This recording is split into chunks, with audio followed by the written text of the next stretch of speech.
আমাদের আজকের আলোচনার গভীরে আপনাকে স্বাগতম। আজ আমরা একটা বেশ অদ্ভুত কিন্তু খুব গুরুত্বপূর্ণ ধাঁধার সমাধান করার চেষ্টা করব। মানে দেখুন, ইসলাম নিজেকে বলছে চূড়ান্ত এবং পূর্ণাঙ্গ জীবনবিধান, তাই না? কিন্তু ঠিক একই সাথে ইহুদি আর খ্রিস্টানদের যে ধর্মগ্রন্থ সেগুলোকে সম্মান করতে বলছে, তাদের মূল উৎসের উপর বিশ্বাস রাখতে বলছে। এটা কি? মানে এটা কি এক ধরনের স্ববিরোধিতা নয়? একদিকে নিজেরটাকে ফাইনাল বলা, আবার অন্যদিকে আগেরগুলোকেও স্বীকৃতি দেওয়া? এটা আসলে একটা চমৎকার প্রশ্ন। আর অনেকের মনেই কিন্তু এই খটকাটা তৈরি হয়। মানে আপাত দৃষ্টিতে এটাকে একটু স্ববিরোধী মনে হতেই পারে, কিন্তু আসলে এর ভেতরেই লুকিয়ে আছে ঐশী বাণী বা ওহির যে ধারাবাহিকতা, তার এক অসাধারণ দর্শন। আজ আমরা পবিত্র কোরআনের একটা আয়াতকে বলতে পারেন চাবি হিসেবে ব্যবহার করব, আর এই আপাত জটিলতার তালাটা খোলার চেষ্টা করব। দেখব এটা কি আসলেই স্ববিরোধিতা, নাকি এক নিখুঁত ধারাবাহিকতার গল্প। দারুণ। তাহলে চলুন আর দেরি না করে সেই বিশেষ আয়াতটা দিয়েই আমাদের এই অনুসন্ধান শুরু করা যাক। অবশ্যই। আমাদের আজকের আলোচনার কেন্দ্রবিন্দু হল সূরা আলে ইমরান, আয়াত ৩। আমি প্রথমে আয়াতটি তেলাওয়াত করছি। আউযু বিল্লাহি মিনাশ শাইতানির রাজিম। নাজ্জালা আলাইকাল কিতাবা বিল হাক্কি মুসাদ্দিকাল লিমা বাইনা ইয়াদাইহি ওয়া আনজালাত তাওরাতা ওয়াল ইনজিল। এর সহজ বাংলা করলে কি দাঁড়ায়? এর সরল অনুবাদ হল, তিনি আল্লাহ আপনার প্রতি কিতাব কোরআন নাজিল করেছেন সত্যসহ, যা তার আগের কিতাবগুলোর সত্যায়নকারী, সমর্থনকারী। আর তিনি নাজিল করেছিলেন তাওরাত ও ইনজিল। অনুবাদটা বেশ সোজাসাপটা, কিন্তু এখানে সত্যায়নকারী বা মুসাদ্দিক শব্দটা আমার কাছে খুব গুরুত্বপূর্ণ মনে হচ্ছে। এটা কি শুধুই বলছে যে হ্যাঁ, ওই বইগুলো একসময় ছিল, নাকি এর তাৎপর্য আসলে আরও গভীর? ঠিক এই পয়েন্টটাতে কিন্তু পুরো আলোচনা সারমর্মটা লুকিয়ে আছে। মুসাদ্দেক মানে শুধু অস্তিত্বের স্বীকৃতি দেয়া নয়, এর মানে হল সত্যায়নকারী, সমর্থনকারী এবং পরিপূর্ণতা দানকারী। কোরআন বলছে যে তাওরাত ও ইনজিলের মূল ভিত্তি ছিল সত্য। ওগুলো ছিল এক আল্লাহরই বাণী। কোরআন সেই মূল সত্যটাকেই আবার প্রতিষ্ঠা করতে এসেছে। আর আর সেই কিতাবগুলোতে শেষ নবী সম্পর্কে যে ভবিষ্যৎবাণী ছিল, তাকেও সত্য বলে প্রমাণ করেছে। তাই এটা নিছক একটা স্বীকৃতি নয়, বরং একটা ঐতিহাসিক সংযোগ স্থাপন। বিষয়টা বেশ পরিষ্কার হলো, কিন্তু যে কোনো কথা ভালোভাবে বুঝতে হলে তার প্রেক্ষাপট জানাটা খুব জরুরি। এই আয়াতটা ঠিক কোন পরিস্থিতিতে, কাদের উদ্দেশ্য করে নাজিল হয়েছিল? মানে এর পেছনের গল্পটা কি? এর পেছনের ঘটনাটা জানলে আয়াতটার শক্তি আরও ভালোভাবে বোঝা যাবে। দেখুন, রাসূল সাল্লাহ সাল্লামের সময় মদিনায় ইহুদি এবং খ্রিস্টান দুই সম্প্রদায়ের মানুষই ছিল। তো নাজরান থেকে একটা বেশ বড় খ্রিস্টান প্রতিনিধি দল রাসূল সাল্লাহ সাল্লামের কাছে আসে একটা ধর্মীয় বিতর্কে অংশ নিতে। তাদের আলোচনার মূল বিষয় ছিল ঈসা আলাইসাল্লাম বা যিশুর প্রকৃত পরিচয় নিয়ে। তারা নিজেদের ধর্মগ্রন্থ মানে ইনজিলের রেফারেন্স দিয়ে যিশুকে আল্লাহর পুত্র প্রমাণ করার চেষ্টা করছিল। আর ইহুদিদের অবস্থানটা কি ছিল তখন? একইভাবে মদিনার ইহুদিরা তাদের গ্রন্থ তাওরাতের কথা উল্লেখ করে বলতো যে তারাই আল্লাহর নির্বাচিত জাতি, আর শেষ নবী তাদের মধ্য থেকেই আসার কথা। তারা কোরআনকে অস্বীকার করার জন্য বলতে গেলে নিজেদের কিতাবেরই দোহাই দিত। মানে দুটো দলই নিজেদের গ্রন্থকে আঁকড়ে ধরে নতুন যে বাণী সেটাকে প্রত্যাখ্যান করছিল। তার মানে একটা মতাদর্শিক দ্বন্দ্ব চলছিল, যেখানে প্রত্যেকেই নিজ নিজ ধর্মগ্রন্থকে চূড়ান্ত বলে দাবি করছে। ঠিক তাই। সেই চরম উত্তেজনার মুহূর্তে আল্লাহ এই আয়াত নাজিল করলেন। তিনি যেন দুই পক্ষকে এক টেবিলে এনে বলছেন, তোমরা যে তাওরাত বা ইনজিলের কথা বলছো, সেগুলো তো আমি নাজিল করেছিলাম। আর এখন মুহাম্মদ সাল্লাল্লাহু আলাইহি সাল্লামের উপর যে কোরআন নাজিল করেছি, সেটাও আমারই পক্ষ থেকে এসেছে। সবগুলোর উৎস যখন একই, তখন এই বিভেদ কেন? এই আয়াতটা ছিল একটা ঐশী সেতুবন্ধন, যা সবাইকে তাদের শেকড়ের কথা মনে করিয়ে দিচ্ছিল। এটা বলছিল কোরআন কোনো নতুন বা বিচ্ছিন্ন ধর্ম নিয়ে আসেনি, বরং সেই আদি তাওহিদ বা একত্ববাদকেই পুনঃপ্রতিষ্ঠা করতে এসেছে, যা সময়ের সাথে সাথে মানুষ বিকৃত করে ফেলেছিল। প্রেক্ষাপটটা জানার পর আয়াতের গভীরতা যেন কয়েক গুণ বেড়ে গেল। আমার এখন খটকা লাগছে আয়াতের কিছু শব্দচয়ন নিয়ে। যেমন বলা হচ্ছে সত্য সহ নাজিল হয়েছে। সত্য ছাড়া আবার কিভাবে নাজিল হতে পারে? এই বিল হাক বা সত্যসহ শব্দটা কি এখানে কোনো বিশেষ অর্থ বহন করছে? খুবই তীক্ষ্ণ পর্যবেক্ষণ। বিল হক শব্দটা এখানে দুটো খুব গুরুত্বপূর্ণ অর্থ দেয়। প্রথমত, এর বিষয়বস্তু সত্য, অর্থাৎ এতে যা যা বলা হয়েছে তাওহীদ, রিসালাত, আখেরাত, বিভিন্ন বিধান সবই নির্ভেজাল সত্য। দ্বিতীয় এবং আরও গুরুত্বপূর্ণ অর্থ হল এর অবতরণের পদ্ধতিটাও সত্য। মানে এটা কোনো কবির কল্পনা বা দার্শনিকের ভাবনা বা শয়তানের কুমন্ত্রণা নয়।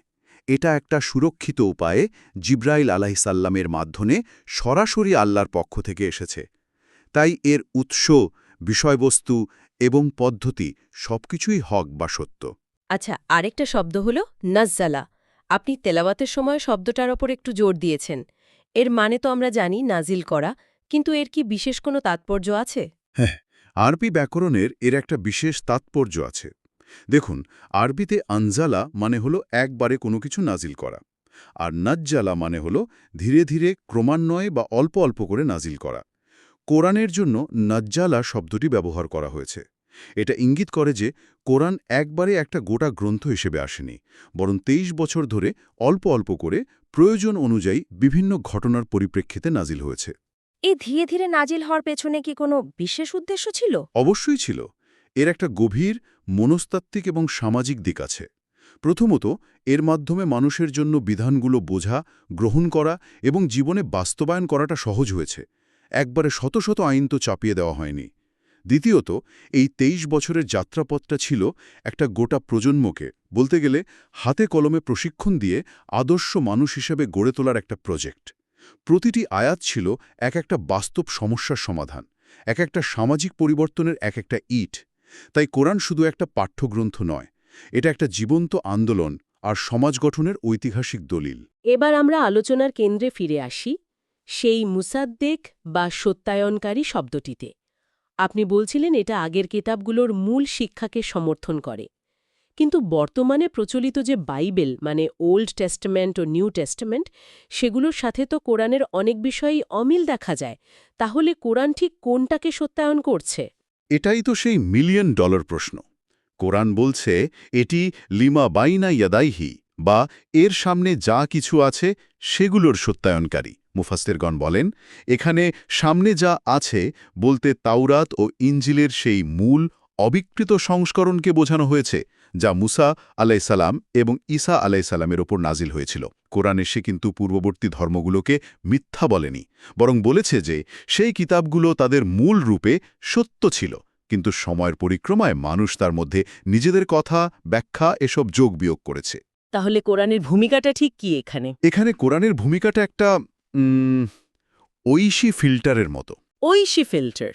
হ্যাঁ, আজকের দিনে যেমন তথ্যের ছড়াছড়ি, ঠিক তেমনি অতীতেও ঐশী জ্ঞানের সাথে মানুষের কথা মিশে গিয়েছিল। কোরআন হল সেই ফিল্টার, যা সেই মিশ্রণ থেকে বিশুদ্ধ একত্ববাদের নির্যাসটুকু বের করে আমাদের সামনে আবার তুলে ধরেছে। তাই তাওরাত বা ইনজিলের কোনো কথা যদি কোরআনের সাথে মিলে যায়, মুসলিমরা বিশ্বাস করে যে সেই অংশটুকু অবিকৃত আছে, আর যা মেলে না সেটিকে পরিবর্তিত হিসেবে গণ্য করা হয়। কোরআন এখানে সত্যমিথ্যা যাচাই করার একটা কষ্টি পাথর বা টাচস্টোনের ভূমিকা পালন করছে। এই ফিল্টার বা কষ্টি পাথরের ধারণাটা বেশ পরিষ্কার, কিন্তু তারপরেও একটা প্রশ্ন থেকে যায়, যদি আগের বইগুলোতে সত্যের নির্যাস ছিলই, তাহলে নতুন একটা বই পাঠানোর দরকার কেন হলো? আগেরগুলোই তো সংশোধন করে দেওয়া যেত, তাই না? এই ধারণাটা বোঝার জন্য আমরা একটা আধুনিক উপমা ব্যবহার করতে পারি, সিলেবাস আপগ্রেড। সিলেবাস আপগ্রেড বেশ আকর্ষণীয় লাগছে শুনতে। ঠিক তাই। ভাবুন, একটা শিক্ষা বোর্ড প্রথমে ক্লাস 1-এর জন্য একটি বই তৈরি করল। কয়েক বছর পর সেই শিক্ষার্থীদের জন্য ক্লাস 5-এর বই দিল এবং আরও পরে ক্লাস 10-এর বই দিল। এখন ক্লাস 10-এর একজন ছাত্র কি ক্লাস 1-এর বই পড়বে? না, তা তো পড়বে না। পড়বে না, কারণ 10-এর বইতে 1-এর ফাউন্ডেশনাল জ্ঞানের পাশাপাশি আরও উন্নত ও বিস্তারিত বিষয় রয়েছে, যা তার বর্তমান মানসিক বিকাশের জন্য প্রয়োজন। বোর্ড কিন্তু একটাই, শুধু সময়ের সাথে সাথে শিক্ষার্থীদের প্রয়োজন অনুযায়ী সিলেবাসটা উন্নত হচ্ছে। তার মানে আপনি তাওরাত, ইনজিল আর কোরআনকে প্রাইমারি, সেকেন্ডারি আর ধরুন হায়ার সেকেন্ডারি বা বিশ্ববিদ্যালয়ের সিলেবাসের সাথে তুলনা করছেন? একেবারে। আল্লাহ মানবজাতির হেদায়েতের জন্য প্রথমে তাওরাত পাঠিয়েছিলেন, যা ছিল সেই সময়ের বনি ইসরায়েল নামক নির্দিষ্ট জনগোষ্ঠীর জন্য একটা নির্দিষ্ট সিলেবাস। এরপর ইনজিল এসেছে, যা ছিল কিছুটা উন্নত এবং আত্মিক দিকে বেশি মনোযোগ দিয়েছে। আর সবশেষে কোরআনকে পাঠানো হয়েছে চূড়ান্ত এবং সর্বজনীন সিলেবাস হিসাবে, শুধু আরব বা কোনো নির্দিষ্ট গোষ্ঠীর জন্য নয়, বরং কিয়ামত পর্যন্ত সমগ্র মানবজাতির জন্য। আগের বইগুলো ভুল ছিল না, কিন্তু সেগুলো ছিল সময় আর স্থান দ্বারা সীমাবদ্ধ। কোরআন আসার পর সেই সীমাবদ্ধ সিলেবাসগুলো স্বাভাবিকভাবেই অকার্যকর হয়ে গেছে, কারণ এই চূড়ান্ত সিলেবাসে আগের সব প্রয়োজনীয় জ্ঞানও অন্তর্ভুক্ত আছে, আর মানবজাতির জন্য যা যা প্রয়োজন তার সবই এতে যোগ করা হয়েছে। এই উপমাটা শোনার পর আমার মনে একটা প্রশ্ন আসছে। একজন সমালোচক তো বলতেই পারেন যে এটা তো খুবই সুবিধাজনক একটা অবস্থান। আগের সব বই কি সীমাবদ্ধ বা বিকৃত বলে নিজেরটাকে বিশুদ্ধ ও চূড়ান্ত দাবি করা। এই অভিযোগের জবাব কি হতে পারে? এটা একটা খুবই যৌক্তিক প্রশ্ন, আর এর জবাবটাও কোরআনের দর্শনের মধ্যেই নিহিত আছে। কোরআন যখন নিজেকে চূড়ান্ত বলছে, তখন সেটার সাথে একটা অনন্য বা ইউনিক দাবিও পেশ করছে, যা আগের কোনো গ্রন্থে নেই। আর তা হল, এর সুরক্ষার দায়িত্ব আল্লাহ নিজে নিয়েছেন। কোরআন পূর্ববর্তী গ্রন্থগুলোর বিকৃত হওয়ার ইতিহাস বর্ণনা করার পাশাপাশি নিজেকে সেই বিকৃতি থেকে মুক্ত রাখার ঘোষণাও দিয়েছে। সুতরাং এটা শুধু একটা দাবি নয়, বরং একটা প্রতিশ্রুতির উপর ভিত্তি করে দাঁড়িয়ে আছে। প্রায় ১৫০০ বছর ধরে কোরআনের একটা অক্ষরও পরিবর্তন না হওয়াটা মুসলিমদের কাছে সেই ঐশী প্রতিশ্রুতিরই বাস্তব প্রমাণ। অর্থাৎ এর অবস্থানটা হল ইতিহাস থেকে শিক্ষা নিয়ে ভবিষ্যতের জন্য একটা স্থায়ী সমাধান দেওয়া। এক্স্যাক্টলি। এটা অতীতকে অস্বীকার করছে না, বরং অতীতের শিক্ষাকে ভিত্তি করে একটি পূর্ণাঙ্গ এবং সংরক্ষিত সমাধান দিচ্ছে। এই যে এত গভীর তাত্ত্বিক আলোচনা আমরা করলাম, এটা আমাদের দৈনন্দিন জীবনে কিভাবে প্রাসঙ্গিক হতে পারে? আমরা তো আর প্রতিদিন নাজরানের প্রতিনিধি দল বা ইহুদি পণ্ডিতদের সাথে বিতর্ক করতে বসি না। এর বেশ কিছু বাস্তব এবং শক্তিশালী প্রয়োগ আমাদের জীবনে রয়েছে। আমি তালিকার মতো করে না বলে দুটো প্রধান ক্ষেত্র নিয়ে কথা বলতে চাই। প্রথম এবং সবচেয়ে গুরুত্বপূর্ণ ক্ষেত্র হল আন্তঃধর্মীয় সংলাপ এবং সম্পর্ক। সেটা কিভাবে? একটু উদাহরণ দিয়ে বলবেন? অবশ্যই। এই আন্তঃধর্মীয় সংলাপের ব্যাপারটা কিন্তু শুধু তত্ত্বকথা নয়। আমার নিজেরই এক অভিজ্ঞতা আছে। একবার এক খ্রিস্টান বন্ধুর সাথে কথা হচ্ছিল। তিনি বেশ দুঃখ করে বলছিলেন যে মুসলিমরা যিশুকে মানে না বা তাকে অসম্মান করে।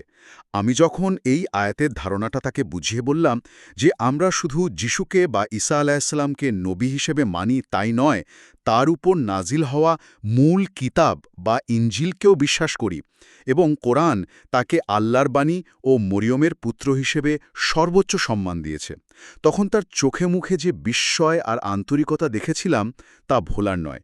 এই আয়াতটি আমাদের শেখায় কিভাবে একটা সাধারণ ভিত্তি খুঁজে বের করে আলোচনা শুরু করতে হয়, দেয়াল তোলার বদলে কিভাবে সেতু নির্মাণ করতে হয়। বাহ, এটা তো সম্পর্ক উন্নয়নের জন্য অসাধারণ একটি টুল। দ্বিতীয় ক্ষেত্রটি কি?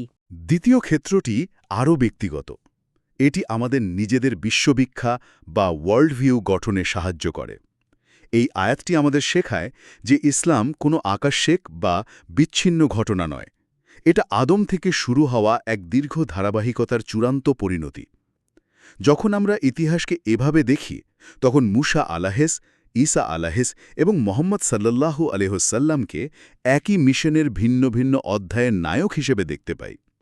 তখন অন্য ধর্মের অনুসারীদের শত্রু হিসেবে না দেখে একই পরিবারের ভিন্ন শাখার সদস্য হিসেবে দেখার একটা সুযোগ তৈরি হয়, যারা হয়তো তাদের মূল শেকড় থেকে কিছুটা সরে গেছে। এই দৃষ্টিভঙ্গি মনে এক ধরনের বিশালতা এবং সহনশীলতা তৈরি করে। অর্থাৎ এটি আমাদের শেখাচ্ছে যে সত্যের শিকল একটাই, তাওরাত থেকে ইনজিল এবং ইনজিল থেকে কোরআন।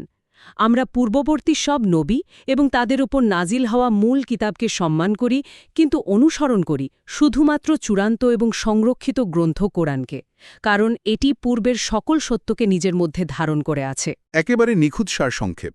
আর এখান থেকেই মুসলিমদের জন্য সেই বিখ্যাত মূল নীতিটি এসেছে: সব কিতাবের প্রতি ঈমান, কোরআনের প্রতি আমল। বিশ্বাস বা ফেথ রাখতে হবে সবগুলোর মূল উৎসের প্রতি, কিন্তু দৈনন্দিন জীবনে আমল বা অনুসরণ করতে হবে কেবল চূড়ান্ত সংস্করণ, অর্থাৎ কোরআনকেই। তাহলে আমাদের এই দীর্ঘ আলোচনা শেষে আমরা এই সিদ্ধান্তে আসতে পারি যে কোরআন ও পূর্ববর্তী গ্রন্থগুলোর সম্পর্কটা আসলে বিরোধের নয়, বরং ধারাবাহিকতা ও পূর্ণতার। কোরআন আগেরগুলোকে বাতিল করে দেয়নি, বরং সেগুলোর মেয়াদ উত্তীর্ণ হওয়ার পর একটা আপডেটেড ও চিরস্থায়ী সংস্করণ হিসেবে এসেছে। একদম। কয়েকটি বিষয় এখানে চূড়ান্তভাবে পরিষ্কার। ১. আসমানি কিতাবগুলোর মধ্যে আসলে কোনো বিরোধ ছিল না, বিরোধটা তৈরি করেছে মানুষ। ২. কোরআন হলো একটা কোষ্ঠীপাথর বা মানদণ্ড যা দিয়ে পূর্ববর্তী কিতাবগুলোর অবিকৃত সত্যকে বিকৃত অংশ থেকে আলাদা করা যায়। আর ৩. দিনের মূল উৎস কেবলই এক, মহান আল্লাহ। তিনি ভিন্ন ভিন্ন নবীর মাধ্যমে ভিন্ন ভিন্ন ভাষায় কথা বললেও তার মূল বার্তা সবসময় একই ছিল, এক আল্লাহর কাছে আত্মসমর্পণ করো। আজকের আলোচনা থেকে ঐশী বাণীর ধারাবাহিকতা সম্পর্কে একটা স্বচ্ছ ধারণা পেলাম। একটি আয়াতকে কেন্দ্র করে যে এত গভীর তাৎপর্য আর আধুনিক জীবনের জন্য এত প্রাসঙ্গিক দিক নির্দেশনা থাকতে পারে তা সত্যিই অসাধারণ। আলোচনা শেষ করার আগে আমি একটি প্রশ্ন রেখে যেতে চাই। আমরা আলোচনা করলাম যে কোরআনকে পূর্ববর্তী কিতাবগুলোর জন্য একটা কোষ্ঠী পাথর হিসেবে ভাবা যায়, যা দিয়ে সত্য মিথ্যা যাচাই করা যায়। আমার প্রশ্ন হল, আজকের এই তথ্যের বিস্ফোরণের যুগে আমাদের নিজেদের ব্যক্তিগত জীবন, কাজ এবং চিন্তাভাবনার সত্যটা যাচাই করার জন্য আমরা কোন কোষ্ঠী পাথর ব্যবহার করছি? আমাদের কি আদৌ কোনো কোষ্ঠী পাথর আছে? বিষয়টি ভেবে দেখার মতো।